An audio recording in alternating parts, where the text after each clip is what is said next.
ಸಹೋದರ ಸಹೋದರಿಯರೇ, ಇಂದಿನ ಕುರಾನ್ ಪ್ರವಚನ ಕಾರ್ಯಕ್ರಮದ ಮುಖ್ಯ ಅತಿಥಿಗಳಾದಂತಹ ದಪುರಿ ಮಹಾಸ್ವಾಮೀಜಿಗಳು ಕಾರ್ಯಕ್ರಮಕ್ಕೆ ಆಗಮಿಸುತ್ತಿದ್ದಾರೆ.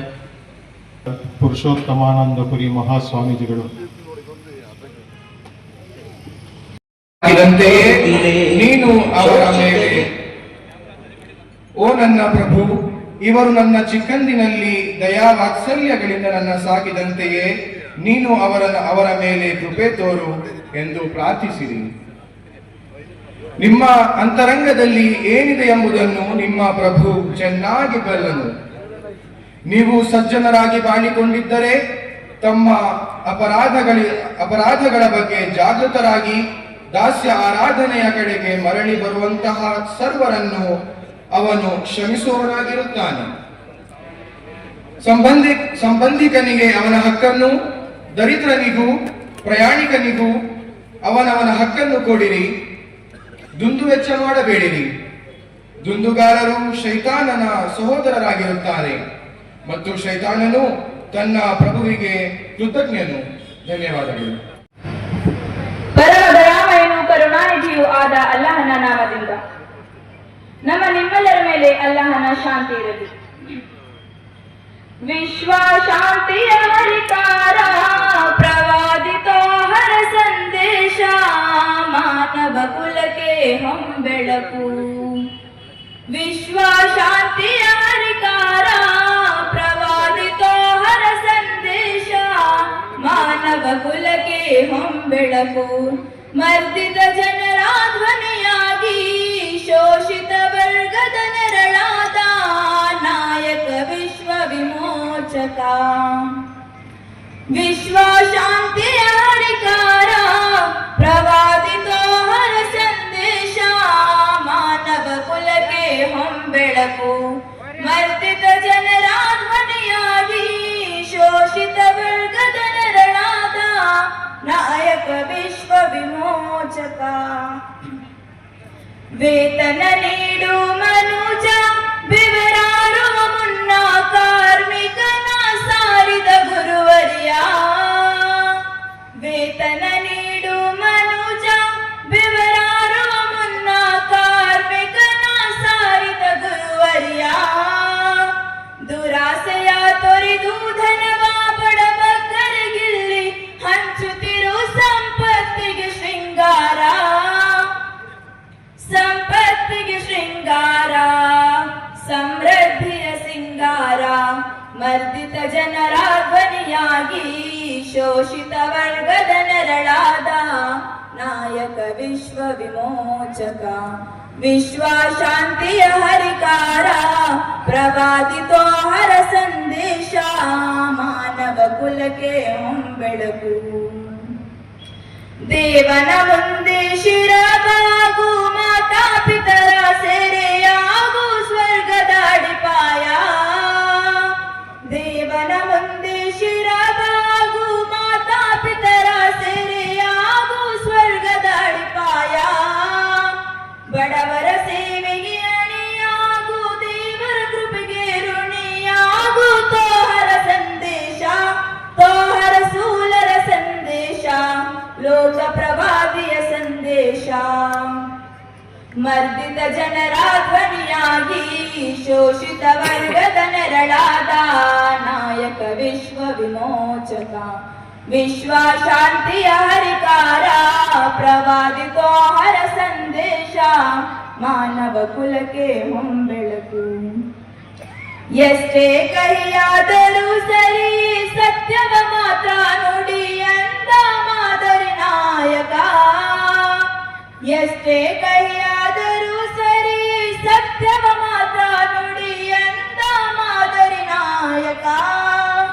ಕೋಪ ತಾಪ ತೊರೆದು ಸಹನಾಮಹಿಯಾಗಿ ಬಾಳು, ಬಾಳಲ್ಲಿ ನೆಮ್ಮದಿ ಸುಖ ಶಾಂತಿ ನೆಮ್ಮದಿ, ಸುಖ ಶಾಂತಿ ನೆಮ್ಮದಿ. ಮರ್ದಿತ ಜನರ ಧ್ವನಿಯಾಗಿ ಶೋಷಿತ ವರ್ಗದ ನೆರಳಾದ ನಾಯಕ ವಿಶ್ವ ವಿಮೋಚಕ. ವಿಶ್ವ ಶಾಂತಿಯ ಹರಿಕಾರ ಪ್ರವಾದಿತೋ ಹರ ಸಂದೇಶ, ಮಾನವ ಕುಲಕ್ಕೆ ಹೊಂಬೆಳಕು. ಮರ್ದಿತ ಜನರ ಧ್ವನಿಯಾಗಿ ಶೋಷಿತ ವರ್ಗದ ನೆರಳಾದ ನಾಯಕ ವಿಶ್ವ ವಿಮೋಚಕ ವಿಶ್ವ ಶಾಂತಿಯ ಹರಿಕಾರ ಪ್ರವಾದಿತಾರ ಸಂದೇಶ ಮಾನವ ಕುಲಕ್ಕೆ ಹೊಂಬೆಳಗು. ಧನ್ಯವಾದಗಳು. ಅವರ ದೇಹದ ತೂಕ ಕಡಿಮೆ ಆಗ್ತಾ ಬರ್ತಾ ಇದೆ. ಗಫೂರ್ ಖಾನ್ರು ತುಂಬಾ ಕಾಯಿಲೆ ಬಿದ್ದವರಂತೆ ಕಾಣೋಕೆ ಶುರುವಾಗ್ತಾರೆ. ಕಾರಣ ಏನು ಅಂದ್ರೆ ಗಾಂಧೀಜಿ ಗೊತ್ತಿತ್ತು ಗಫೂರ್ ಖಾನ್ ಒಬ್ಬ ಮಾಂಸಾಹಾರಿ. ಆದ್ರೆ ಜೈಲಿನಲ್ಲಿ ಕೊಡ್ತಾ ಇರುವಂತ ಆಹಾರ ಅವರಿಗೆ ಸಾಲ್ತಾ ಇಲ್ಲ. ಗಾಂಧಿ ನಿತ್ಯ ರಾಮನಾಮವನ್ನು ಪಠಿಸುವ ಗಾಂಧಿ, ಮಾಂಸಾಹಾರವನ್ನು ತಿಂದೇ ಇದ್ದ ಗಾಂಧಿ ಜೈಲಿನ ಅಥಾರಿಟಿಗೆ ಪತ್ರ ಬರೆದ್ರಂತೆ. ಏನ್ ಪತ್ರ ಬರೀತಾರೆ ಅಂದ್ರೆ, ನೀವು ನನಗೆ 2 ಹೊತ್ತಿನ ಊಟ ಕೊಡ್ತಾ ಇದ್ದೀರಿ, ಇನ್ಮೇಲೆ ನನಗೆ ಬೇಕಾದ್ರೆ 1 ಹೊತ್ತಿನ ಊಟ ಕೊಡಿ. ನನ್ನ 1 ಹೊತ್ತಿನ ಊಟದ ಬದಲಿಗೆ ನನ್ನ ಗೆಳೆಯ ಗಫೂರ್ ಖಾನಿಗೆ 2 ಮೊಟ್ಟೆ ಕೊಡಿ, 2 ಮೊಟ್ಟೆ ಕೊಡಿ ಅಂತ ಗಾಂಧಿ ಪತ್ರ ಬರೀತಾರೆ. ನಾನು ಯಾಕೆ ಮಾತು ಹೇಳ್ತಾ ಇದ್ದೀನಿ ಅಂತಂದ್ರೆ, ನನ್ನ ಜೊತೆ ಬದುಕಿದ್ದವ್ನು ಏನ್ ತಿನ್ಬೇಕು ಅದನ್ನ ನಾನು ತೀರ್ಮಾನ ಮಾಡೋದಲ್ಲ, ಅವ್ನು ಏನ್ ಬಟ್ಟೆ ಹಾಕಬೇಕು ಅದನ್ನ ನಾನು ತೀರ್ಮಾನ ಮಾಡೋದಲ್ಲ. ದೇಶ ಹೆಂಗಿರ್ಬೇಕು ಅಂತಂದ್ರೆ ನಾವು ಹೇಳ್ತೀವಪ್ಪ, ನಮಗೆ 47ರಲ್ಲಿ ಸಿಕ್ಕಿದ್ದು ಸ್ವಾತಂತ್ರ್ಯ ಅಂತ ಹೇಳ್ತೀವಿ. ನಮಗ್ 47ರಲ್ಲಿ ಸಿಕ್ಕಿದ ಸ್ವಾತಂತ್ರ್ಯ ಅಲ್ಲ, ನಮಗ್ ಸಿಕ್ಕಿದ್ದೊಂದು ಭೂಖಂಡ ಮಾತ್ರ. 1940 by Britishers, they gave us an opportunity. ನೀವಾಳಿ ಇದನ್ನ ನಮಗ್ ಬಿಟ್ಕೊಟ್ರು ಅವರಷ್ಟೇ. ಒಂದು ಭೂಖಂಡ ಮಾತ್ರ ನಮಗ್ ಸಿಕ್ಕಿತ್ತು. ಆ ಭೂಖಂಡವನ್ನ ದೇಶವನ್ನಾಗಿ ಪರಿವರ್ತನೆ ಮಾಡಬೇಕಾಗಿದೆ. ನೀವು ಕೇಳಬಹುದು, ಏನ್ ಸ್ವಾಮಿ ಇದು ಭೂಖಂಡ ದೇಶ ಪರಿವರ್ತನೆ ಮಾಡೋದು ಅಂದ್ರೆ ಏನು? ಏನ್ ಹಾಗಂದ್ರೆ ಅರ್ಥ ಒಂದು ಕಟ್ಟಡವನ್ನ ಮನೆಯನ್ನಾಗಿ ಪರಿವರ್ತನೆ ಮಾಡೋದು ಅಂತ ಅರ್ಥ. ಒಂದು ಕಟ್ಟಡ ಇದೆ, ಅದು ಕಟ್ಟಡ. ಆಮೇಲೆ ಮೊಹಮ್ಮದ್ ಕುನಿ ಅವ್ರು ಹೇಳ್ತಾರೆ, ಇಲ್ಲ ನಾನು ಸ್ವಲ್ಪ ಮನೆಗೋರಿಲ್ಲ ಅಂತ. ನಾನು ಹೇಳ್ತೀನಿ, ಮನೆಗೆ ಯಾಕೆ? AC ಇದೆ, ಫ್ಯಾನ್ ಇದೆ, ಸೋಫಾ ಇದೆ, ಟಿವಿ ಇದೆ, ನೆಲಕ್ಕೆ ಮಾರ್ಬಲ್ ಹಾಕ್ಸಿದೀನಿ, ನೀವಿದ್ದೀರಿ. ಇಲ್ಲ ನಾನು ಮನೆಗೆ ಹೋಗಬೇಕು. ಬಲವಂತ ಮಾಡಿದ್ರೆ ಇನ್ನೊಂದು ದಿವಸ ಇದ್ದಾರು, ಇನ್ನೂ ಬಲವಂತ ಮಾಡಿದ್ರೆ ಮತ್ತೊಂದು ದಿವಸ ಇದ್ದಾರು. ಮತ್ತೆ ಅವತ್ತು ಬೆಳಗ್ಗೆ ಹೇಳ್ತಾರೆ, ಇಲ್ಲ ನಾನು ಮನೆಗೆ ಹೋಗಲೇಬೇಕು. ಕೇಳ್ತಾರೆ, ನಾವು ಕೇಳ್ತೀವಿ, ಏನ್ ಸ್ವಾಮಿ ಯಾಕೆ ಹೋಗ್ಬೇಕು ಮನೇಲಿ? ಇಲ್ಲಿಲ್ಲದೆ ಇರೋದೇನಿದೆ ಅಲ್ಲಿ? ಅವ್ರು ಹೇಳ್ತಾರೆ, ನನ್ನ ಮನೆಯಲ್ಲಿ ನನ್ನನ್ನ ಪ್ರೀತಿ ಮಾಡೋ ತಾಯಿ ಇದ್ದಾಳೆ, ನನ್ನ ಮನೆಯಲ್ಲಿ ನನ್ನನ್ನ ಪ್ರೀತಿ ಮಾಡೋ ತಂದೆ ಇದ್ದಾನೆ, ನನ್ನ ಹೆಂಡತಿ ಇದ್ದಾಳೆ, ನನ್ನ ಅಪ್ಪ ಬರ್ತಾನೆ ಅಂತ ಕಾಯುವ ಮಕ್ಕಳಿದ್ದಾರೆ. ಅಂದ್ರೆ ಮನೆ ಅಂದ್ರೆ ಗೋಡೆ, roof, fan, AC, table, chair, sofa ಅಲ್ಲ. ಮನೆ ಅಂದ್ರೆ ನಮ್ಮನ್ನ ಪ್ರೀತಿಸುವ ಜನ ಯಾವ ಜಾಗದಲ್ಲಿ ವಾಸ ಮಾಡ್ತಾರೋ ಅದು ನಮ್ಮ ಮನೆ. ಅದು ಗುಡಿಸಲಾಗಿದ್ರೂ ಪರವಾಗಿಲ್ಲ, ಅದೇ ನನ್ನ ಮನೆ. ಬಂಗಲೆಯಲ್ಲಿ ಬದುಕೋದು ಬೇಡ, ನನ್ನ ಅಮ್ಮ ಇರೋ ಜಾಗ ಬೇಕು, ನನ್ನ ಮಕ್ಕಳಿರೋ ಜಾಗ ಬೇಕು, ನನ್ನ ತಾಯಿ, ನನ್ನ ಹೆಂಡತಿ, ನನ್ನವರು ಅಂತ ಇರೋ ಜಾಗ ಬೇಕು. ಭಾರತ ಭೂಮಿ ಒಂದು ಖಂಡ, ಒಂದು ಭೂಖಂಡವನ್ನು ಅವತ್ತು ನಮಗೆ ಕೊಟ್ಟರು. ಈ ಭಾರತದ ಭೂಖಂಡ, ಅರೇ ನಮ್ಮ ಮೊಹಮ್ಮದ್, ನಮ್ಮ ಆಲಿ, ನಮ್ಮ ಸೈಫು ಇವರೆಲ್ಲರೂ ನನ್ನ ಅಣ್ಣತಮ್ಮರು ಅಂತ ಅನ್ಸಕ್ ಶುರು ಆಗ್ಬೇಕು. ಆಗ ಅವನ ಪಾಲಿಗೆ ಇದು ಭೂಖಂಡವಾಗಿ ಉಳಿಯೋದಿಲ್ಲ, ಇದು ನನ್ನ ದೇಶ ಅಂತ ಅನ್ಸಕ್ ಶುರು. ಈ ವಾತಾವರಣವನ್ನು ಸೃಷ್ಟಿ ಮಾಡಬೇಕು. ಆಗಷ್ಟೇ ಭಾರತದ ಭೂಪ್ರದೇಶ, ಭಾರತದ ಭೂಖಂಡ ಒಂದು ಸುಂದರವಾದ ದೇಶವಾಗಿ ಕಾಣುತ್ತೆ. ಇದೇ ಭೂಖಂಡವನ್ನ, ದೇಶವನ್ನ ಪರಿವರ್ತನೆ ಮಾಡಬೇಕು ಅಂತ ನಮ್ಮ ಸ್ವಾತಂತ್ರ್ಯದ ನಮ್ಮ ಪೂರ್ವಿಸೂರಿಗಳು ಯಾವ ಮಾತುಗಳನ್ನು ಹೇಳಿದ್ರು ಆ ಮಾತುಗಳ ಅರ್ಥ ಇದೆ. ಇದಾಗ್ತಾ ಹೋದ್ರೆ ಏನಾಗುತ್ತೆ? ಈ ಜಾತಿಯವರೆಲ್ಲರೂ ನನ್ನವರು ಅಂತ ನಾವು ಮಾತಾಡೋಕೆ ಶುರು ಮಾಡಿದ್ರೆ ಆ ಜಾತಿಯವರಲ್ಲದವರಿಗೆ ಅನ್ಸೋಕೆ ಶುರುವಾಗುತ್ತೆ, ಇದು ನನ್ನ.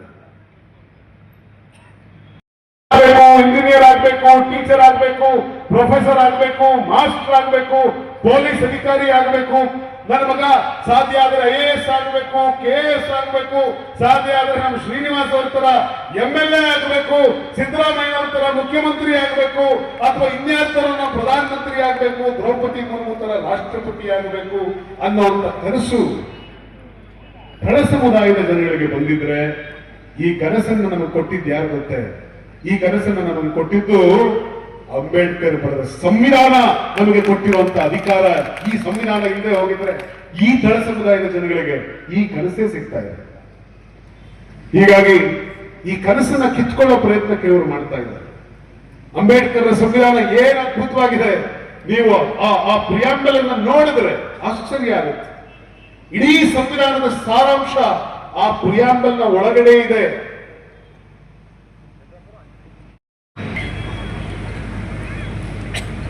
ಜಗತ್ತಿನ ಎಲ್ಲ ಸಂತರನ್ನು ಮಹಾತ್ಮರನ್ನು ಸ್ಮರಣೆ ಮಾಡಿ ಇವತ್ತಿನ ತರೀಕೆರೆ ನಗರದಲ್ಲಿ ನಡೀತಾ ಇರುವಂತಹ ಕನ್ನಡದಲ್ಲಿ ಸಾರ್ವಜನಿಕ ಕುರಾನ್ ಪ್ರವಚನ ಈ ಸಮಾರಂಭದ ವೇದಿಕೆಯಲ್ಲಿರುವಂಥ ಎಲ್ಲ ಗಣ್ಯಮಾನ್ಯರೇ, ಆಗಮಿಸಿರುವಂಥ ಎಲ್ಲ ಸಹೋದರ ಸಹೋದರಿಯರೇ, ಇದೊಂದು ಅತ್ಯುತ್ತಮವಾದಂಥ ಕಾರ್ಯಕ್ರಮ. ಭಾರತ ದೇಶದಲ್ಲಿ ನಾವೆಲ್ಲರೂ ಸಹ ಯಾವುದೇ ಮತ, ಧರ್ಮ, ಜಾತಿ ಯಾವುದೇ ಆದರೂ ನಾವೆಲ್ಲರೂ ಸಹ ಒಂದೇ ತಾಯಿಯ ಮಕ್ಕಳಂತೆ ಎನ್ನುವಂತಹ ರೀತಿಯಲ್ಲಿ ಈ ಒಂದು ಸುಂದರ ಕಾರ್ಯಕ್ರಮವನ್ನು ನಾವೆಲ್ಲ ಸಹ ನೋಡ್ತಾ ಇದ್ದೇವೆ. ಒಂದು ಹಣ್ಣಿದೆ, ಕಿತ್ತಳೆ ಹಣ್ಣು ಅಂತ ಹೇಳಿದ್ರೆ, ಕಿತ್ತಳೆ ಹಣ್ಣಿನಲ್ಲಿ ಹಲವು ತೊಳೆಗಳನ್ನು ನಾವು ಕಾಣುತ್ತೇವೆ. ಅವುಗಳನ್ನು ಬಿಡಿಸಿ ಸವಿದಾಗ ಅದರ ರುಚಿ ಒಂದೇ ಆಗಿರುತ್ತೆ, ಅದೇನು ಬೇರೆ ಬೇರೆ ಆಗಿರೋದಿಲ್ಲ. ಎಷ್ಟೇ ಮತಧರ್ಮಗಳಿರಲಿ, ಎಷ್ಟೇ ಜನಾಂಗದ ವ್ಯವಸ್ಥೆಗಳಿರಲಿ, ನಮ್ಮ ನಮ್ಮ ಧರ್ಮದ ವಿಚಾರವನ್ನು ನಾವು ಅದರ ಸಂಪೂರ್ಣವಾಗಿ ಅಧ್ಯಯನವನ್ನು ಮಾಡಿ ಅವುಗಳಂತೆ ನಮ್ಮ ಬದುಕನ್ನು ನಡೆಸ್ಕೊಂಡು ಹೋಗ್ಬೇಕು. ಅದು ಹಿಂದೂ ಧರ್ಮ ಆಗಿರಲಿ, ಅಥವಾ ಮುಸಲ್ಮಾನ್ ಧರ್ಮ ಆಗಿರಲಿ, ಕ್ರೈಸ್ತ ಧರ್ಮ ಆಗಿರಲಿ, ಸಿಖ್ ಧರ್ಮ ಆಗಿರಲಿ, ಜೈನ ಧರ್ಮ ಆಗಿರಲಿ, ಅವರವರ ಧರ್ಮದ ಆ ಧರ್ಮ ಗ್ರಂಥಗಳು ಏನು ಹೇಳ್ತಾವೋ ಅವುಗಳಂತೆ ಸಂಪೂರ್ಣವಾಗಿ ಅಧ್ಯಯನವನ್ನು ಮಾಡಿ ತಿಳ್ಕೊಳ್ಬೇಕು. ತಿಳ್ಕೊಂಡು ಅರ್ಥ ಮಾಡಿಕೊಂಡು ಅವುಗಳನ್ನು ಸಂಪೂರ್ಣವಾಗಿ ಜೀವನದಲ್ಲಿ ಅಳವಡಿಸ್ಕೊಂಡು ನಡಿಬೇಕು. ನಡೆದಾಗ ನಮ್ಮ ಜೀವನ ಸುಂದರ ಆಗುತ್ತೆ, ಸುಖಮಯ ಆಗುತ್ತೆ.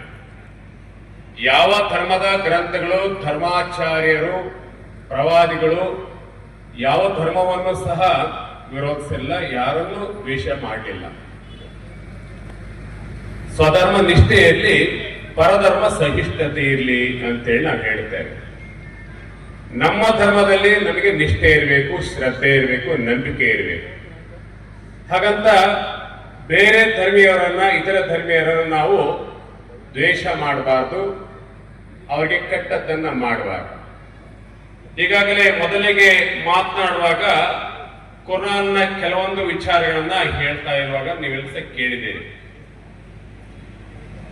ಅಲ್ಲಿ ಹೇಳುವಂತಹದ್ದು ತಂದೆ ತಾಯಿಗಳಿಗೆ ಗೌರವನ್ನ ಕೊಡಿ, ಪೂಜ್ಯತೆಯಿಂದ ನಡೆದುಕೊಳ್ಳಿ, ಗುರು ಹಿರಿಯರಲ್ಲಿ ವಯಸ್ಕರಾದವರಲ್ಲಿ ನೀವು ಪ್ರೀತಿಯನ್ನಿಡ್ರಿ, ವಿಶ್ವಾಸವನ್ನಿಡ್ರಿ, ಯಾರಿಗೂ ಸಹ ನೋವನ್ನ ಕೊಡಬೇಡಿ, ಎಲ್ಲರನ್ನೂ ಸಮಾನವಾಗಿ ಕಾಣಿ ಎನ್ನುವಂಥದ್ದನ್ನು ಹೇಳಿದ್ರು.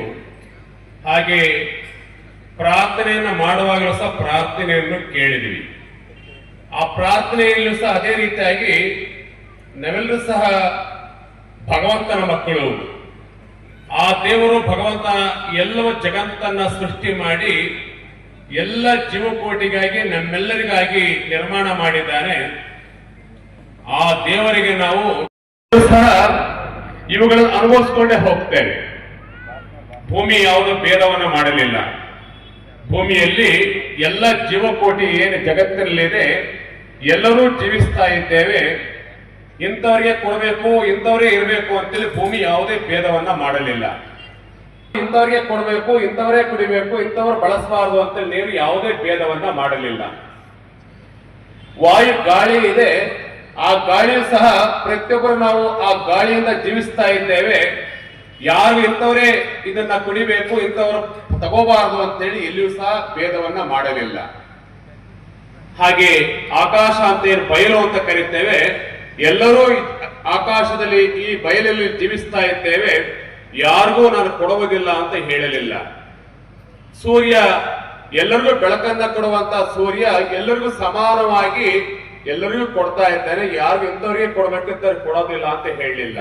ಇದ್ದೇವೆ ನಾವು ಮಾತ್ರ ಭೇದ ಭಾವನೆಗಳನ್ನು ಮಾಡಿಕೊಂಡು ಇದು ನನ್ನ ಧರ್ಮ ಶ್ರೇಷ್ಠ, ನಾನು ಮಾತ್ರ ಇಲ್ಲಿರ್ಬೇಕು, ಬೇರೆಯವರು ಯಾರು ಇರ್ಲಿಕ್ಕೆ ಅರ್ಹರಲ್ಲ ಅಂತೇಳಿ ಕೆಲವರು ಸಂಕುಚಿತ ಭಾವನೆ ಇಟ್ಕೊಂಡಿರ್ತಾರೆ.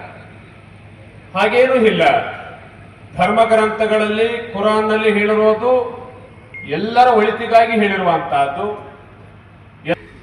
ಭಗವದ್ಗೀತೆಯಲ್ಲೂ ಸಹ ಹಾಗೆ ಹೇಳಿರುವಂತಹದ್ದು. ಎಲ್ಲರನ್ನು ಪ್ರೀತಿಸು, ಎಲ್ಲರನ್ನು ಗೌರವಿಸು, ಎಲ್ಲರ ಹೃದಯದಲ್ಲಿ ಭಗವಂತ ಇದ್ದಾನೆ, ಎಲ್ಲ ಜೀವಕೋಟಿಯಲ್ಲಿದ್ದಾನೆ, ಎಲ್ಲರನ್ನೂ ನೀನು ಗೌರವಿಸು, ಪ್ರೀತಿಸು ಅಂತ ಹೇಳಿದೆ. ಕ್ರೈಸ್ತ ಧರ್ಮದಲ್ಲಿ ಸಹ ಎಲ್ಲರನ್ನೂ ಸಹ ಒಂದೇ ರೀತಿಯಲ್ಲಿ ಕಾಣಲಿಕ್ಕೆ ಹೇಳಿರುವಂತಹದ್ದು. ಆದರೂ ನಾವು ಮಾತ್ರ ಅದನ್ನ ಸರಿಯಾಗಿ ಅರ್ಥ ಮಾಡಿಕೊಳ್ಳದೆ ಧರ್ಮವನ್ನು ನಮಗೆ ಬೇಕಾದ ರೀತಿಯಲ್ಲಿ ತಿರುಚಿ ಹೇಳಿಕೊಂಡು ನಾವು ಅದನ್ನ ಬೇರೆಲ್ಲರೂ ನನಗಿಂತ ಕೀಳು ಅನ್ನುವಂತ ಭಾವನೆಯಿಂದ ದ್ವೇಷವನ್ನ ಮಾಡ್ತಾ ಹೋಗಿದ್ದೇವೆ. ಈ ದ್ವೇಷದ ಗೋಡೆಯನ್ನ ಹೊಡೆದು ಹಾಕಿ ನಾವೆಲ್ಲರೂ ಒಂದೇ ಎನ್ನುವಂತಹ ರೀತಿಯಲ್ಲಿ ಇಂಥ ಕಾರ್ಯಕ್ರಮ ಅತ್ಯಂತ ಅವಶ್ಯಕ. ಆ ದೃಷ್ಟಿಯಿಂದ ಇವತ್ತು ಪ್ರತಿಯೊಬ್ಬರ ಮೈನಲ್ಲಿ ಹರಿಯುವಂತಹ ರಕ್ತ ಒಂದೇ. ಯಾರಾದರೂ ಅಪಘಾತದಲ್ಲಿ ಏನಾದರೂ ತೊಂದರೆ ಆದಾಗ ಇವನು ಮುಸಲ್ಮಾನನೋ, ಇವನು ಕ್ರೈಸ್ತನೋ, ಇವನು ಹಿಂದೂನೋ ಅಂತೇಳಿ ಯಾರು ನೋಡೋದಿಲ್ಲ. ಅವನ ಜೀವ ಉಳಿಬೇಕು ಅಂತ ಅಷ್ಟೇ ನೋಡಿಕೊಂಡು ಅವನಿಗೆ ರಕ್ತವನ್ನ ಕೊಡುವ ಮೂಲಕ ಅವನ ಜೀವವನ್ನ ಕಾಪಾಡುವಲ್ಲಿ ನಾವು ಹೋಗ್ಬೇಕಾಗಿದೆ. ಹಾಗೆ ಬಿದ್ದವನನ್ನ ಬೀಳುವನನ್ನ ಮೇಲಕ್ಕೆ ಎತ್ತುವುದೇ ಧರ್ಮ ಅಂತ ಒಂದು ಕಡೆ ಹೇಳ್ತಾರೆ. ಅವನು ಕಟ್ಟದಲ್ಲಾದ್ರೂ ಇರ್ಲಿ, ನೀರಿನಲ್ಲಾದ್ರೂ ಮುಳುಗಿರ್ಲಿ, ಅವನನ್ನ ಮೇಲೆತ್ತಪ್ಪ, ಮೊದಲು ಸಹಾಯವನ್ನ ಮಾಡು. ಹಾಗೆ ಎಲ್ಲ ಧರ್ಮದಲ್ಲೂ ದಾನವನ್ನ ಹೇಳಿರುವಂತಹದ್ದು. ಅದು ನಮ್ಮ ಮುಸಡು. ಕಟ್ಟದಲ್ಲಿದ್ದವರಿಗೆ ಸಹಾಯವನ್ನ ಮಾಡು. ಜಕಾತ್ ಅಂತ ನೀವು ಸಹ ಕೊಡ್ತೀರಿ. ಆ ದಾನವನ್ನ ಕೊಡುವ ಮೂಲಕ ಸಹಾಯವನ್ನು ಮಾಡಬೇಕಪ್ಪ, ನಾವು ಕಟ್ಟದಲ್ಲಿದ್ದವರಿಗೆ ಸಹಾಯವನ್ನ ಮಾಡು ಅಂತ ಹೇಳುವಂತದ್ದನ್ನು ಕೇಳ್ತೇವೆ. ಹಾಗೆ ಪ್ರತಿ ಶುಕ್ರವಾರ ನಮಾಜನ್ನ ಮಾಡ್ತೇವೆ. ಹಾಗೆ ಪ್ರತಿ ದಿವಸವೂ ನಮಾಜ್ ಮಾಡಿಕೊಂಡು ಪ್ರಾರ್ಥನೆಯನ್ನು ಮಾಡಿಕೊಂಡು ಧರ್ಮದ ಆಚರಣೆಯನ್ನು ಮಾಡ್ತೇವೆ. ಖಂಡಿತ ಇದೊಂದು ಪುಣ್ಯ ಕಾರ್ಯ. ಎಲ್ಲರೂ ಸಹ ಸೇರಿ ನೋಡಿ, ಈ ಒಂದು ವೇದಿಕೆಯಲ್ಲಿ ಈ ಒಂದು ಭಾವೈಕ್ಯತೆ ವೇದಿಕೆ ಇದು. ಭಾವೈಕ್ಯತೆ ವೇದಿಕೆ ಅಂತ ಹೇಳಿದ್ರೆ ಸರ್ವಧರ್ಮದ ಸಮನ್ವಯತೆ. ಇಲ್ಲಿ ಎಲ್ಲ ಧರ್ಮದ ಮುಖಂಡರನ್ನು ಕರೆದಿದ್ದೀರಿ, ಎಲ್ಲ ಪಕ್ಷಗಳ ಸಂಘಟನೆಯವರ ಕರೆದಿದ್ದೀರಿ, ಎಲ್ಲರನ್ನೂ ಕರೆದು ಆಯಾ ಧರ್ಮದ ಮುಖಂಡರನ್ನು ಸಹ ಕರೆದು ಇವತ್ತು ವೇದಿಕೆಯನ್ನ ಕೊಟ್ಟಿದ್ದೀರಿ. ಇಲ್ಲಿ ಎಲ್ಲರನ್ನೂ ಗೌರವಿಸಿ ಎಲ್ಲರನ್ನ ಪ್ರೀತಿಸುವಂತ ಒಂದು ವೇದಿಕೆ, ಅದಕ್ಕೆ ಭಾವೈಕ್ಯತೆ ವೇದಿಕೆ ಅಂತ ನಾವೆಲ್ಲ ಸಹ ಹೇಳುವಂತಹದ್ದು. ಜಮಾತೆ ಇಸ್ಲಾಂ ಹಿಂದ್ ತರೀಕೆರೆ ಇವರ ವತಿಯಿಂದ ಇವತ್ತು ಕನ್ನಡದಲ್ಲಿ ಕುರಾನ್ ಪ್ರವಚನ ಅಂತಕ್ಕಂಥ ಕಾರ್ಯಕ್ರಮವನ್ನು, ಇದು ಹಿಂದೆ ಮಾಡಿದ್ದು 5ನೇ ಬಾರಿ ಕಾರ್ಯಕ್ರಮವನ್ನು ತರೀಕೆರೆಯಲ್ಲಿ ಆಯೋಜನೆ ಮಾಡ್ತಿದ್ದಾರೆ. ಹಿಂದೆ ಕೊರೋನಾದಿಂದ ಕೆಲವು ವರ್ಷಗಳು ಮಾಡಿಲ್ಲ, 2 ವರ್ಷಕ್ಕೊಮ್ಮೆ ಮಾಡ್ತಾ ಬರ್ತಿದ್ದಾರೆ ಈ ಒಂದು ಸಂಸ್ಥೆ ವತಿಯಿಂದ. ಇವತ್ತು ಈ ಕಾರ್ಯಕ್ರಮದಲ್ಲಿ ಸಾನ್ನಿಧ್ಯವನ್ನು ವಹಿಸಿರ್ತಕ್ಕಂತಹ ಶ್ರೀ ಡಾಕ್ಟರ್ ಪುರುಷೋತ್ತಮಂದ ಮಹಾಸ್ವಾಮೀಜಿಗಳ ಪಾದಗಳಿಗೆ ನಮಿಸುತ್ತಾ, ಹಾಗೂ ವೇದಿಕೆ ಉಪಸ್ಥಿತಕ್ಕಂಥ ತುಂಬ ಅದ್ಭುತವಾಗಿ ಎಲ್ಲ ಕಡೆ ಮಾತಾಡತಕ್ಕಂಥ ಬಂಧುಗಳಾದಂಥ ನಿಕೇತ್ ರಾಜ್ ಮೌರ್ಯ ಅವರೇ, ಮತ್ತು ಈ ಒಂದು ಸಂಸ್ಥೆಯ ರಾಜ್ಯ ಪದಾಧಿಕಾರಿಯಾದ ಹಮೀದ್ ಕುಮಾರಿ ಶಿವಮೊಗ್ಗ ಅವರೇ, ಹಾಗೂ ನನ್ನ ಸಹೋದರಿ ಪುರಸಭಾ ಉಪಾಧ್ಯಕ್ಷರಾದ ಗಿರಿಜಾ ಪ್ರಕಾಶ್ ಅವರೇ, ಬ್ಲಾಕ್ ಕಾಂಗ್ರೆಸ್ ಅಧ್ಯಕ್ಷರು ಫರೂಕ್ ಅವರೇ, ಮತ್ತು ಅಖಿಲ ಭಾರತ ವೀರಶೈವ ಮಹಾಸಭಾದ ಗಿರಿರಾಜ್ ಅವರೇ, ಅನಂತಪ್ಪನವರೇ, ನರೇಂದ್ರ ಅವರೇ, ಇನ್ನು ಅನೇಕ ಜನ, ಎಲ್ಲ ಸಮಾಜದ ಅಧ್ಯಕ್ಷರುಗಳು, ಎಲ್ಲ ಮಸೀದಿಯ ಅಧ್ಯಕ್ಷರುಗಳು, ಸಂಸ್ಥೆಗಳ ಅಧ್ಯಕ್ಷರು ಇದ್ದಾರೆ, ಮತ್ತು ಆಟೋ ಸಂಘ, ಎಲ್ಲ ಪ್ರತಿಯೊಬ್ಬರು, ಟೈಲರ್ಸ್ ಅಸೋಸಿಯೇಷನ್, ಪ್ರತಿಯೊಂದು ಜಾತಿಯ ಮತ್ತು ನಮ್ಮ ಆಟೋ ಇರ್ಬೋದು, ಪ್ರತಿಯೊಬ್ಬರು ಇಲ್ಲಿ ಅಧ್ಯಕ್ಷರುಗಳು ಇಲ್ಲಿ ವೇದಿಕೆ ಮೇಲೆ ಎಲ್ಲರೂ ಕೂಡ ಇದ್ದಾರೆ. ವೇದಿಕೆ ಮೇಲೆ ಎಲ್ಲ ಗಣ್ಯರೇ, ಸೇರ್ತಕ್ಕಂಥ ಎಲ್ಲ ಅಣ್ಣ ತಮ್ಮಂದಿರೇ, ಸಹೋದರ ಸಹೋದರಿಯರೇ, ಬಹಳ ಮುಖ್ಯವಾಗಿ ಈ ಜಮಾತೆ ಇಸ್ಲಾಂ ಯಾವಾಗಲೂ ಒಂದು ಒಳ್ಳೆಯ ಕಾರ್ಯಕ್ರಮಗಳನ್ನ ನಾನು 2012 ನಾನು ಪುರಸಭಾ ಅಧ್ಯಕ್ಷ ಆದಾಗಿಂದ ನೋಡ್ತಾ ಬರ್ತಾ ಇದ್ದೇನೆ. ಏನಾದರೂ ನಾನು ಒಳ್ಳೊಳ್ಳೆ ಕಾರ್ಯಕ್ರಮಗಳನ್ನ ತರೀಕೆಯಲ್ಲಿ ಸ್ವಲ್ಪ ಜನ ಸೇರಿಸಿ ಅಥವಾ ಬಹಿರಂಗವಾಗಿ ಒಟ್ಟು ಒಳ್ಳೆ ಕಾರ್ಯಕ್ರಮಗಳನ್ನ ಮಾಡ್ತಾ ಇರ್ತಾರೆ, ಸಮಾಜಕ್ಕೆ ಒಳ್ಳೆಯದಾಗಲಿರ್ತಕ್ಕಂಥದ್ದು. ಇವತ್ತು ಕನ್ನಡದಲ್ಲಿ ಕುರಾನ್ ಅನ್ನತಕ್ಕಂಥದ್ದು ಒಂದು ಕುರಾನ್ ಅನ್ನತಕ್ಕಂಥದ್ದು ಒಂದು ದೈವಿಕ ಗ್ರಂಥ. ಅದೇ ರೀತಿಯಾಗಿ ಭಗವದ್ಗೀತೆಯನ್ನು ಕೂಡ ಒಂದು ದೈವಿಕ ಗ್ರಂಥ. ಅದೇ ರೀತಿಯಾಗಿ ಬೈಬಲ್ ಕೂಡ ಒಂದು ದೈವಿಕ ಗ್ರಂಥ. ಒಂದೊಂದು ಧರ್ಮದವರು ಕೂಡ ಎಲ್ಲರೂ ಕೂಡ ಎಲ್ಲಾ ಗ್ರಂಥಗಳನ್ನು ಕೂಡ ದ್ವೇಷ ಮಾಡಿ ಅಂತ ಎಲ್ಲೂ ಹೇಳಲ್ಲ, ಪ್ರೀತಿಸಬೇಡಿ ಅಂತ ಎಲ್ಲೂ ಹೇಳೋದಿಲ್ಲ, ಅವರಿಗೆ ಒಡೆಯಲಿ ಗಲಾಟೆ ಮಾಡಿ ಅಂತ ಎಲ್ಲೂ ಹೇಳೋದಿಲ್ಲ. ಎಲ್ಲ ಧರ್ಮಗಳು ಕೂಡ ಒಳ್ಳೆತನ್ನೇ ಪ್ರೀತಿಸಿ ಅಂತಕ್ಕಂಥದ್ದು ಒಳ್ಳೇದು. ಎಲ್ಲದೂ ಕೂಡ ನಾವು ಓದ್ತಾ ಹೋದ್ರೆ ಎಲ್ಲದೂ ಒಂದೇ ತರ ಇರ್ತಕ್ಕಂಥದ್ದು, ಬೇರೆ ಬೇರೆ ಏನು ವ್ಯತ್ಯಾಸಗಳು ಜಾಸ್ತಿ ಇರೋದಿಲ್ಲ. ಗೊತ್ತಿರಂಗೆ ಸೃಷ್ಟಿಕರ್ತ ಒಬ್ಬನೇ. ಎಲ್ಲರೂ ಅವರಿಗೆ ಹೆಸರುಗಳನ್ನ ಹಿಂದೂಗಳಲ್ಲಿ ಸಾವಿರಾರು ದೇವರ ಹೆಸರನ್ನ ಹೇಳ್ತೀವಿ. ಬಟ್ ಒಂದೊಂದು ಸತ್ಯ, ಆ ಸೃಷ್ಟಿಕರ್ತ ಒಬ್ಬನೇ ಒಬ್ಬ. ಅದರಲ್ಲಿ ಆತ ಗಂಡು ಅಂತಲೂ ಗೊತ್ತಿಲ್ಲ, ಹೆಣ್ಣು ಅಂತಲೂ ಗೊತ್ತಿಲ್ಲ, ಒಟ್ಟು ಒಬ್ಬ ಶಕ್ತಿ. ಆ ಶಕ್ತಿಯನ್ನೇ ನಾವು ದೇವರು ಅಂತಕ್ಕಂಥದ್ದು. ಸೂರ್ಯನ ಸುತ್ತ ಭೂಮಿ ಸಾಧ್ಯ, ಮನುಷ್ಯನೇ ಕಷ್ಟ. ಅದನ್ನ ಕರೆಕ್ಟ್ ಅಕ್ಯುರೇಟ್ ಆಗಿ ನಡೀತಾ ಬಂದಿಲ್ಲ ಅಲ್ವಾ? ಅದು ಸೃಷ್ಟಿಕರ್ತನ ಅದೊಂದು ಚೂರು ಹೆಚ್ಚು ಕಮ್ಮಿ ಆಗ್ತಾ ಇಲ್ಲ, ಈ ಪ್ರಪಂಚದಲ್ಲಿ ನಡೀತಾ ಇದೆ. ಪ್ರತಿಯೊಬ್ಬರು ಕುಡಿತಕ್ಕಂಥದ್ದು ಎಲ್ಲರಿಗೂ ಒಂದೇ ಗಾಳಿ, ಒಂದೇ ಬೆಳಕು, ಒಂದೇ ನೀರು, ಪಂಚಭೂತಗಳು ಅಂತ ಹೇಳ್ತೀವಿ, ಎಲ್ಲರಿಗೂ ಒಂದೇ. ಬುದ್ಧ, ಬಸವ, ಕನಕದಾಸರು, ಅಂಬೇಡ್ಕರ್ ಅವರೆಲ್ಲರೂ ಕೂಡ ಏನು ಹೇಳಿದ್ದಾರೆ? ಬಸವಣ್ಣವರು ಅವಾಗಲೇ ಒಬ್ಬ ನಿಜವಾಗ್ಲೂ ಕೂಡ 12ನೇ ಶತಮಾನದಲ್ಲಿ ಅಂತ ಕ್ರಾಂತಿಕಾರ ವಿಚಾರಗಳನ್ನು ಮಾಡೋದು. ಎಲ್ಲ ಜಾತಿ ಇಲ್ಲ ಅಂತ ಹೇಳೋದು ಬಸವಣ್ಣವರು. ಯಾರು ದಲಿತರಿದ್ರು ಅವ್ರಿಗೂ ಲಿಂಗ ಕಟ್ಟಿದ್ರು, ಸರಿದಾರಿ ತರಬೇಕು ಅಂತ ಅವತ್ತೇ ಪ್ರಯತ್ನ ಪಟ್ಟಿದ್ರು. ಅವತ್ತೊಬ್ಬ ಕೀಳ್ ಜಾತಿಗೆ ಬೇರೆ ಜೊತೆಗೆ ಮದುವೆ ಮಾಡಿದ್ರು. ಇವತ್ತು ಕೂಡ ಅದು ನೋಡೋದು ದೊಡ್ಡ ಅಪರಾಧ ಅಂತಕ್ಕಂಥ ಮಾತಾಡ್ತಾ ಇದ್ದಾರೆ. ಎಷ್ಟು ಯೋಚನೆಯನ್ನು ಮಾಡ್ತಿದ್ರು ಬಸವಣ್ಣವರು. ನಿಜವೂ ಆವತ್ತಿನ ಕಾಲದಲ್ಲಿ ಅಂತ ಯೋಚನೆ ಮಾಡದೇ ತಪ್ಪು ಅನ್ನತಕ್ಕಂಥ, ಎದುರುಗಡೆ ಬರಂಗೆ ನಮ್ಮ ದಲಿತ ಅನ್ನತಕ್ಕಂಥದ್ದಿತ್ತು, ಓಡಾಗಿಲ್ಲ ಅನ್ನೋಂಗಿತ್ತು. ಅಂಥದ್ರಲ್ಲಿ ಅವರಿಗೆಲ್ಲ ಬಸವಣ್ಣವರು ಎಲ್ಲರಿಗೂ ಒಂದೇ, ಎಲ್ಲರಿಗೂ ಒಂದೇ ಅಂತಕ್ಕಂಥ ಮಾತಾಡ್ತಾರೆ. ಕನಕದಾಸರು ಹೇಳಿದ್ದಾರೆ, ಕುಲ ಇದು ಒಡೆದಾಡಬೇಡ, ನಿನ್ನ ಕುಲದ ನೆಲೆ ಏನಾದರೂ ಬಂದಿಲ್ಲ ಅಂತ ಕನಕದಾಸರು ಹೇಳಿದ್ದಾರೆ. ಯಾವ ವ್ಯಕ್ತಿಗಳು ಓಡಾಡಿದ್ರು ಕೂಡ, ಮಹಾನ್ ವ್ಯಕ್ತಿಗಳು ಇವತ್ತೇನು 100 ವರ್ಷ, 500 ವರ್ಷ, 1000 ವರ್ಷ ನೆನೆಸ್ಕೊಂತಿದೀವಿ, ಅವ್ರು ಯಾರು ಜಾತಿಯ ಬಗ್ಗೆ ಮಾತಾಡಿಲ್ಲ, ಯಾವ ಧರ್ಮವನ್ನು ದ್ವೇಷಿಸಿಲ್ಲ. ಮಾಡಬೇಕು, ಸತ್ಯವನ್ನು ಹೇಳಬೇಕು, ಪ್ರಾಮಾಣಿಕತೆಯಿಂದ ಇರಬೇಕು, ಶಾಂತಿಯಿಂದ ಇರಬೇಕು, ಸೌಹಾರ್ದತೆಯಿಂದ ಇರಬೇಕು, ಅವೆಲ್ಲ ಸಮೃದ್ಧಿಯಾಗಿ ಇರಬೇಕು. ಅಲ್ಲಿ ಆಕಾಶ, ಭೂಮಿ, ನಕ್ಷತ್ರ, ಗ್ರಹೋಪಗ್ರಹಗಳು, ಗ್ಯಾಲಕ್ಸಿಗಳು ಮತ್ತು ಈ ಸಿಸ್ಟಮ್ ನಡೆಯುವುದು ಇವೆಲ್ಲವೂ ಇರುವುದರಿಂದಲೇ. ಅದು ಕೂಡ ಸಮಾಜದ ವ್ಯವಸ್ಥೆಯನ್ನು ಹಾಳು ಮಾಡುತ್ತದೆ ಎಂದು ಕುರಾನ್ ವಿವರಿಸಿಕೊಡುವುದು. ವಮಿನ್ ಆಯಾತಿಹಿ ಅನ್ ಖಲಕ ಲಕುಂ ಮಿನ್ ಅನ್ಫುಸಿಕುಂ ಅಜ್ವಾಜ. ಆಕಾಶ, ಭೂಮಿ ಇದೆಲ್ಲವೂ ದೇವನ ನಿದರ್ಶನಗಳಾಗಿವೆ ಎಂದು ಹೇಳಿದ ಅದೇ ರೀತಿಯಲ್ಲಿ, ಅದೇ ಗಾಂಭೀರ್ಯದೊಂದಿಗೆ ಕುರ್ಆನ್ ಹೇಳಿತು, ವಮಿನ್ ಆಯಾತಿಹಿ ಅನ್ ಖಲಕ ಲಕುಂ ಮಿನ್ ಅನ್ಫುಸಿಕುಂ ಅಜ್ವಾಜ. ನಿಮ್ಮನ್ನು ಜೋಡಿಗಳನ್ನಾಗಿ ದೇವ ಸೃಷ್ಟಿಸಿರುವುದು, ನಿಮಗೆ ಕುಟುಂಬವನ್ನು ಫ್ಯಾಮಿಲಿಯಾಗಿ ನಿಮ್ಮನ್ನು ಸೃಷ್ಟಿಸಿರುವುದು, ಅದು ಕೂಡ ದೇವನ ಅತಿ ದೊಡ್ಡ ನಿದರ್ಶನವಾಗಿದೆ ಎಂದು. ಪ್ರಾಥಮಿಕ ಯೂನಿಟ್ ಒಂದು ಸಮಾಜದ ಸುಧಾರಣೆ, ಒಂದು ಸಮಾಜದ ಸಂಸ್ಕರಣೆ ಹೇಗೆ ಸಾಧ್ಯ? ಒಂದು ಸಮಾಜದ ಸುಧಾರಣೆ ಸಾಧ್ಯ ಆಗುವುದು, ಒಂದು ಸಮಾಜದ ಸಂಸ್ಕರಣೆ ಸಾಧ್ಯ ಆಗುವುದು ಕುಟುಂಬದ ಸುಧಾರಣೆಯ ಮೂಲಕ ಮಾತ್ರ, ಕುಟುಂಬಗಳ ಸಂಸ್ಕರಣೆಯ ಮೂಲಕ ಮಾತ್ರ. ಯಾಕೆಂದ್ರೆ ಕುಟುಂಬಗಳು ಸೇರಿ ಸಮಾಜ ನಿರ್ಮಾಣ ಆಗ್ತದೆ. ಕುಟುಂಬ ಶಿಥಿಲಾದರೆ ಸಮಾಜ ಹಾಳಾಗ್ತದೆ.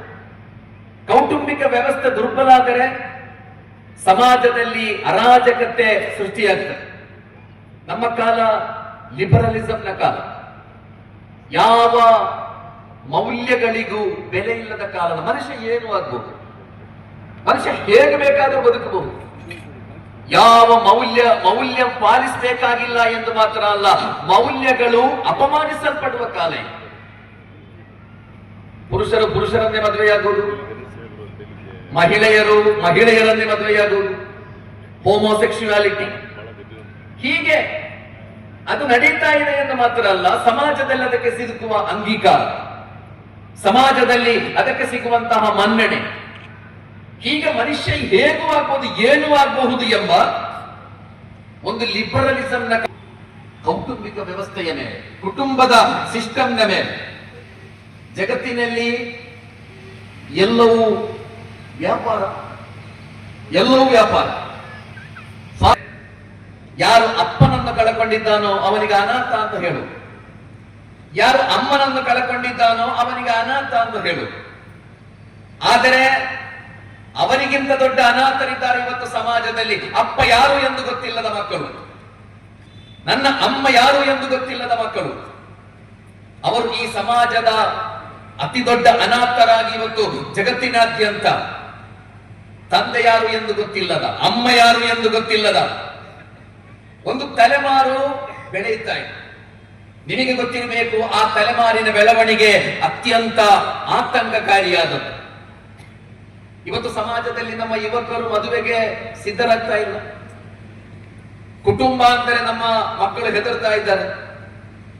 ಕುಟುಂಬ ಅಂದರೆ, ಕುಟುಂಬ ವ್ಯವಸ್ಥೆ ಅಂದರೆ ಸ್ವಾತಂತ್ರ್ಯದ ಹರಣ, ಅದು ಬಂಧನ, ಅದು ಗುಲಾಮಗಿರಿ, ಅದು ನೆಮ್ಮದಿಯನ್ನು ಹಾಳು ಮಾಡುತ್ತದೆ. ಇದೆಲ್ಲ ನಿಮ್ಮ ಮಕ್ಕಳು ಹೀಗೆಲ್ಲ ಆಲೋಚಿಸುವುದು ಯಾಕೆ? ಅವರಿಗೆ ಆ ಶಿಕ್ಷಣವನ್ನೇ ಕೊಡಲಾಗುತ್ತೆ ಇದೆ. ಇತ್ತೀಚೆಗೆ L&Tಯ ಲಾರ್ಸನ್ ಅಂಡ್ ಟೂಬ್ರೋ ಬಹಳ ದೊಡ್ಡ ಕಂಪನಿ, ನಿಮಗೆಲ್ಲ ಗೊತ್ತಿದೆ.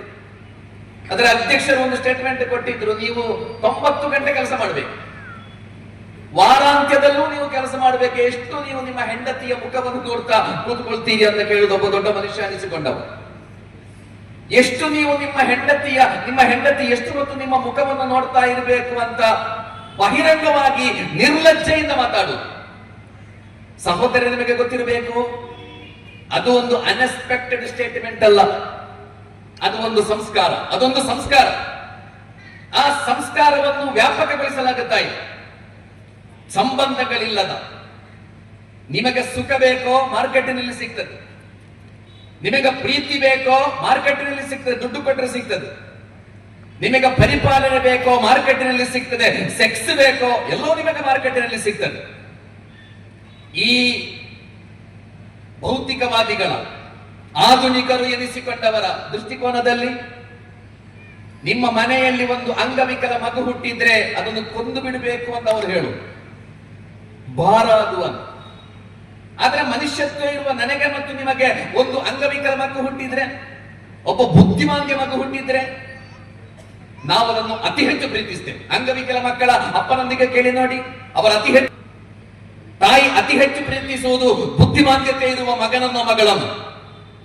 ಸಹೋದರರ ಮನುಷ್ಯತ್ವ ಅಂದ್ರೆ ಅದು. ಆದರೆ ಆಧುನಿಕ ಬಂಡವಾಳಶಾಹಿಗಳು ಅವರ ದೃಷ್ಟಿಕೋನದಲ್ಲಿ 90 ಗಂಟೆ ಕೆಲಸ ಮಾಡಬೇಕು, ಹೆಂಡತಿಯನ್ನು ಹೆಚ್ಚು ನೋಡ್ತಾ ಇರಬೇಡಿ ಎಂಬ ಸಿದ್ಧಾಂತದ ಅನುಯಾಯಿಗಳಲ್ಲಿ ಅಂಗವಿಕಲ ಮಕ್ಕಳನ್ನು ಕೊಂದು ಬಿಡಬೇಕು. ಮಕ್ಕಳು, ಅವರಿಗೆ ಲಾಲನೆ, ಪೋಷಣೆ ಅದೆಲ್ಲವೂ ಸಿಗಬೇಕಾದದ್ದು ತಾಯಿಯ ಮಡಿಲಲ್ಲಿ. ತಾಯಿಯ ಮಡಿಲಲ್ಲಿ ಮಗು ಕಲಿಯುವ ಶಿಕ್ಷಣ ಯಾವ ಯೂನಿವರ್ಸಿಟಿಯಲ್ಲೂ ಸಿಗುವುದಿಲ್ಲ ಅದಕ್ಕೆ. ಆದರೆ ಯಾವ ಶಿಕ್ಷಣ ತಾಯಿಯ ಮಡಿಲಲ್ಲಿ ಸಿಗಬೇಕಿತ್ತೋ ಅದಕ್ಕೆ ದುಡ್ಡು ಕೊಟ್ಟು ಡೇ ಕೇರ್ ಸೆಂಟರ್ಸ್ ಗಳನ್ನು ಮಾಡಲಾಯಿತು. ದುಡ್ಡು ಕೊಟ್ಟು ನೀವೇನ್ ಬೇಕಾದ್ರೂ ಮಾಡಬಹುದು. ವೃದ್ಧರಾದ ನಿಮ್ಮ ತಂದೆ ಮತ್ತು ತಾಯಿಗೆ ಆರೈಕೆ ಸಿಗಬೇಕಾದದ್ದೆಲ್ಲಿ? ನಿಮ್ಮ ಮನೆಗಳಲ್ಲಿ. ನೀವು ಮಾಡಬಹುದಾದ ಅತ್ಯಂತ ದೊಡ್ಡ ಕೆಲಸ